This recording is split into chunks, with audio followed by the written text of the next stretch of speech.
पुण्यात सुद्धा आता पाऊस पडतोय आणि बघा वातावरण आज कसं झालंय आणि म्हणून मग अशा वातावरणामध्ये चहा आणि वडापाव तर झालाच पाहिजे.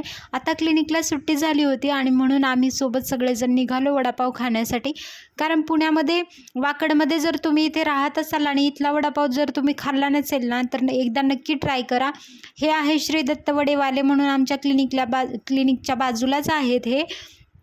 खूप सुंदर वडापाव मिळतो इथे आणि खूप टेस्टी असतो. मी तर यांची जी लसणाची चटणी असते ना, ती खाण्यासाठी एकच नंबर टेस्ट आहे. ती खाण्यासाठी नक्की एकदा या. एकदा वडापावची टेस्ट मला वडापाव दुसरीकडे खाण्यासाठी याच्यासाठीच आवडत नाही, कारण तिथली चटणी एवढी टेस्टी नसते.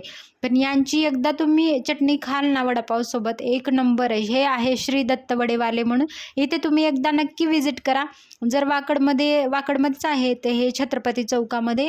तर बघा गरम गरम असे वडापाव मिळतात. कधीही जा, एनी टाईम. रात्री 10पर्यंत वगैरे हे शॉप चालूच असतं. खूप सुंदर म्हणजे खूप टेस्टी असे वडापाव आहेत. आम्ही प्रत्येक वेळी वडापाव खायला इथेच येतो आणि स्पेशली त्यांची जी चटणी आहे ना, ती मला तर खूप आवडते. इथे वडापाव आणि पॅटीस असतो. अशा प्रकारे आम्ही त्यांना सांगितलं होतं वडापावची ऑर्डर आणि भैया बघा असे गरम गरम वडापाव काढत होते. बाहेर पाऊस सुरू होता थोडा थोडा. आता पावसाचं वातावरण झाले आणि आपल्याला वाटणार नाही की बाबा वडापाव खाल्ला पाहिजे.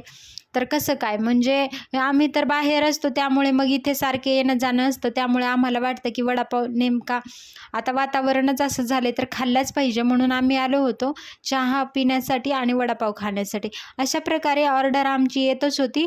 खूप टेस्टी वडापाव आहे आणि तुम्हाला जी लसणाची चटणी दिसते ना, ती एक नंबर. तुम्ही एकदा नक्की ट्राय करा. तुम्हाला दुसरीकडचा वडापाव आवडणारच नाही. एवढी सुंदर टेस्ट आहे याची, खूप छान आहे.